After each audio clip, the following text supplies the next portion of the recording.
আমার প্রিয় ছাত্রছাত্রীরা এবং বন্ধুরা, আমার ইউটিউব চ্যানেল ইংলিশ ক্লাসরুমে তোমাদেরকে সকলকে স্বাগত জানাচ্ছি। তোমরা দয়া করে আমার সমস্ত পড়াটা শোনো এবং আমাকে লাইক কমেন্ট করো, যুক্তিসম্মতভাবে আমার ভিডিও অন্যের সাথে শেয়ার করো এবং সাবস্ক্রাইব করো। প্লিজ প্লিজ অবশ্যই করো। আজ সেই ক্লাস 7-এর ইউনিট 2টা শুরু করছি। The book of nature, written by Jawaharlal Nehru. The book of নেচারের unit 2। You read history in books. বুঝ তোমরা ইতিহাসে বই পড়ো, ইতিহাসে বইয়ে ইতিহাস পড়ো। তোমরা ইতিহাস বই পড়ো, বইয়ে ইতিহাস পড়ো। গ্রন্থে আমরা ইতিহাস পড়ি, কিন্তু ইতিহাস কি শুধু গ্রন্থেই লেখা থাকে, আর কোথাও লেখা থাকে না? সেই কথারই উত্তর দিয়েছেন এখানে জওহরলাল নেহরু। আমরা যে চারিদিকে আমাদের পরিবেশ দেখতে পাই, নানান ধরনের জিনিস দেখতে পাই। আগেকার জিনিস যেমন মরুভূমি, প্রাকৃতিক জিনিসগুলো যেমন একটা তৃণভূমি, যেমন পাথর, যেমন পর্বত, যেমন পাহাড়, নদী, এসবের মধ্যেও কিন্তু আমরা ইতিহাসকে খুঁজে নিতে পারি। এটাই বিশ্লেষণ করেছেন খুব সুন্দরভাবে লেখক। বাট ইন ওল্ড টাইমস, তাহলে ওল্ড টাইমসে কী করে? তখনকার দিনে তো মানুষ ছিল না, তাহলে আমরা তখনকার দিনের ইতিহাস কী করে জানব? কিন্তু তোমরা দেখবে তখনকার দিনের সেই প্রাগৈতিহাসিক দিনের ইতিহাসও জানো। প্রাগৈতিহাসিক দিন ইতিহাস মানে সেই যে মানুষ জঙ্গলে বাস করত, বনবাসী মানুষ জঙ্গলে জঙ্গলে ঘুরে বেড়াতো, বন্য পশু শিকার করে খেত। সে নতুন প্রস্তর যুগ, পুরাতন প্রস্তর যুগ। তাহলে তাদের কথা আমরা কি করে জানলাম? তখন তো মানুষ ছিল না, তারা তো ঐতিহাসিক ছিল না, তারা তো ইতিহাস বই লিখতে পারতো না। তাহলে তারা কি করে আমরা কি করে তাদের ইতিহাস জানলাম? না, এই প্রাকৃতিক পরিবেশের বহু জিনিসকে দেখে আমরা ইতিহাস জানতে পারি। তো এখানে নেহেরু তার কন্যাকে বলছেন, but in old times when men did not exist, বলছে সে প্রাচীন যুগে যখন মানুষের অস্তিত্বই ছিল না, no books could have been written, তখন কোনো বই লিখিত হয়নি। How then can we find out what happen then, তাহলে তখন কি ঘটেছিল আমরা কিভাবে খুঁজে পাবো? We can not merely sit down, আমরা তো চুপচাপ বসে থাকতে পারি না। মানুষ তো কখনোই চুপচাপ বসে থাকতে পারে না। মানুষ চিরকালই গবেষণার রাস্তা ধরেছে। গবেষকরা সবসময় অজানাকে জানতে চেষ্টা করেছে, অচেনাকে চিনতে চেষ্টা করেছে এবং অদেখাকে দেখতে চেষ্টা করেছে। মানুষ ওই মেয়ারলি সিট ডাউন, অর্থাৎ কেবল চুপচাপ বসে থাকা, এই ব্যাপারটা কখনোই মানুষের জন্য নয়। ইমাজিন এভরিথিং, কল্পনা করা। এখানে ইমাজিন কথাটার মানে হচ্ছে কল্পনা করা। তো কল্পনা করা কথাটা কেন হলো? না, অনেক গল্প আছে, আমাদের লিজেন্ড আছে, স্টোরি আছে, নানান ধরনের পরীদের গল্প আছে, নানান গল্প আছে। তো সেই সব এই লেখক বলতে চাইছেন যে সেই সব গল্পের মধ্যে কিন্তু ফ্যাক্ট বেশি থাকে না, মানে তথ্য, সত্য বা তথ্য বেশি থাকে না। কি থাকে বেশি? কল্পনা থাকে। সেই কল্পনা থেকে কিন্তু আমরা ইতিহাস জানতে পারি না। যেমন নোভেল, শর্ট স্টোরিজ, অনেক পয়েমস আছে, ড্রামা আছে, এগুলো কিন্তু কাল্পনিক, অনেকটাই কাল্পনিক। এগুলো থেকে আমরা ইতিহাস কিন্তু ফ্যাক্ট জানতে পারি না। This would be very interesting for we could imagine everything we wanted to. বলছে এটা খুব মজাকর, এটা খুব মজাকর হতে পারে, কিন্তু এটা সত্য দোষটা নয় যে আমরা অনেক কিছু ইমাজিন, কল্পনা করতে পারি। উই ওয়ান্টেড টু, যে কল্পনা আমরা চাই, and would thus make up the most beautiful fairy tales, এবং এইভাবে আমরা সুন্দর সুন্দর পরীদের গল্প বানাই। সেই নানান ধরনের আগেকার গল্প ছিল, 7 সমুদ্র 13 নদী পেরিয়ে সেই পক্ষী রাজার গল্প, পক্ষী ঘোড়ার গল্প, এসব আছে। কিন্তু এগুলো কিন্তু লেখক বলছেন এগুলো এই ভূতের গল্প, প্রেতের গল্প থেকে আমরা ইতিহাস জানতে পারি না। ফেয়ারি টেলস মানে পরীদের গল্প। But this need not be true, কিন্তু এগুলোর সত্য হবার দরকার নাই, মানে সত্য নয়। as it would not be based on any facts that we had seen, যেহেতু এগুলো কোনো ফ্যাক্ট মানে সত্য ঘটনা বা তথ্যের উপরে প্রতিষ্ঠিত নয়, যেগুলো আমরা দেখেছি এমন তথ্যের উপরে প্রতিষ্ঠিত নয় পরীদের গল্প। বাট অলদো, কিন্তু যদিও we have no books written in those far off days, যদিও আমাদের বই নাই, সেই তখনকার দিনের সেই সুদূর অতীতের লেখা কোনো বই নাই। ফর্চুনেটলি, সৌভাগ্যবশত, we have rocks and mountains, আমরা কী কী পেয়েছি? Things, fortunately we have some things which tell us a great deal, যেগুলো অনেক কিছু আছে যেগুলো আমাদেরকে অনেক কিছু বলে দেয়, as well almost as a book would, যেমন একটা বই পারে। বইয়ের মতোই কিন্তু আরও অনেক জিনিস আছে যারা বইয়ের মতোই কথা বলতে পারে, যারা বইয়ের মতোই আমাদেরকে সঠিক ঐতিহাসিক তথ্য দেয়। উই হ্যাভ রকস, কী কী সেগুলো? সেখানে এখানে কতগুলো দৃষ্টান্ত আছে। We have rocks and mountains and seas and stars, আমাদের রকস আছে, রক মানে পাথর, মাউন্টেন পর্বত আছে, সিজ সমুদ্র আছে, স্টার্স তারা আছে, অ্যান্ড রিভার্স নদীরা আছে, অ্যান্ড ডিজার্টস মানে মরুভূমি আছে, and fossils of old animals এবং প্রাচীন জন্তুর জীবাশ্ম আছে।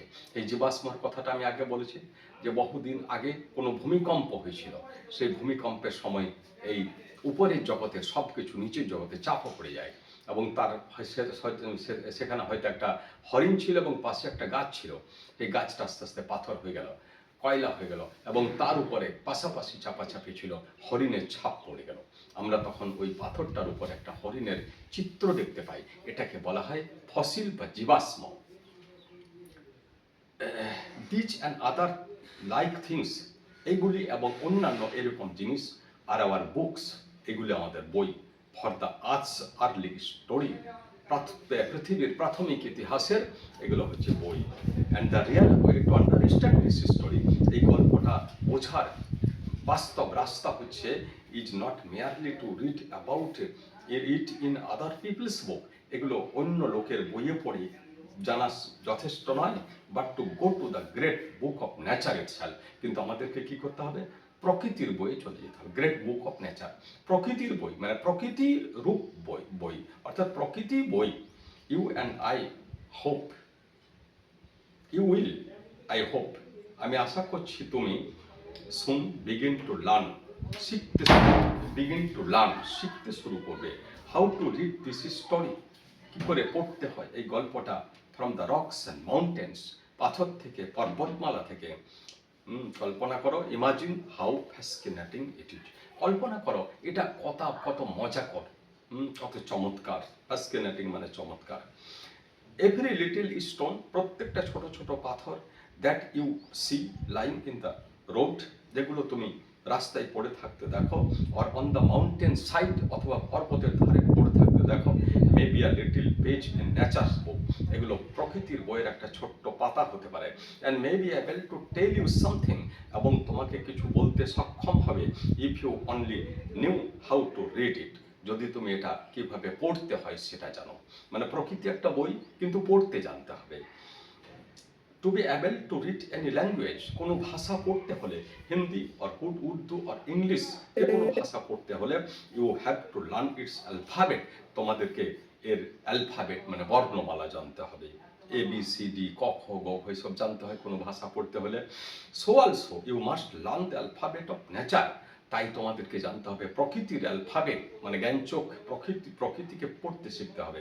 Before you can read her story in her books of stone rock, যখন তোমরা পাথর বা স্টোন এবং রক দুটোর মিনিং হচ্ছে পাথর, তো পাথরের এই গল্প তোমরা যদি শিখতে চাও তাহলে তোমাদেরকে তার আগে এর অ্যালফাবেট জানতে হবে। Every now, even now, perhaps you know a little how to read this, এখনো পর্যন্ত তুমি এটা জানো, সম্ভবত এখনো এই মানে এই বাল্য বয়সও তুমি এই সম্পর্কে কিছু জানো। অ্যালফাবেট মানে কি বলতে চাইছো? আইডিয়া, তোমাকে আইডিয়া করতে হবে যে এই জিনিসটা, এই যে আমরা অটোমেটিক আমরা বলতে দিতে পারি যে একটা নদী কোথা থেকে এসেছে, তাহলে তোমরা বাচ্চারাও অনেকটা বুঝতে পারবে যে এটা কোনো উঁচু জায়গা থেকে এসেছে, সেটা হতে পারে কোনো পাহাড়, কোনো পর্বত, কোনো উপত্যকা। এটা এই যে বলতে পারছো, এটা কি বলছে? অ্যালফাবেট। প্রকৃতির তো ওইরকম এবিসিডি নামক কোনো অ্যালফাবেট নাই।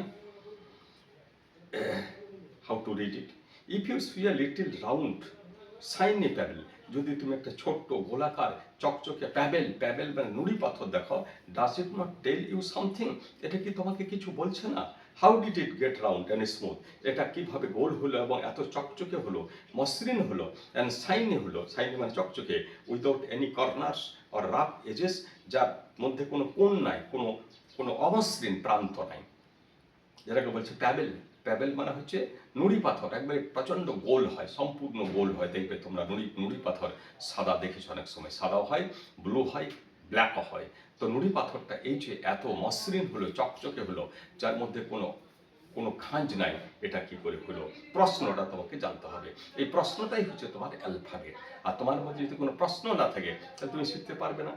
If you break a big rock into small bits, যদি তুমি একটা বড় পাথরকে ছোট ছোট টুকরোতে ভাঙো, ইচ বিট ইচ রাফ, প্রত্যেকটা টুকরো কিন্তু অমসৃণ হবে, খাঁজ থাকবে।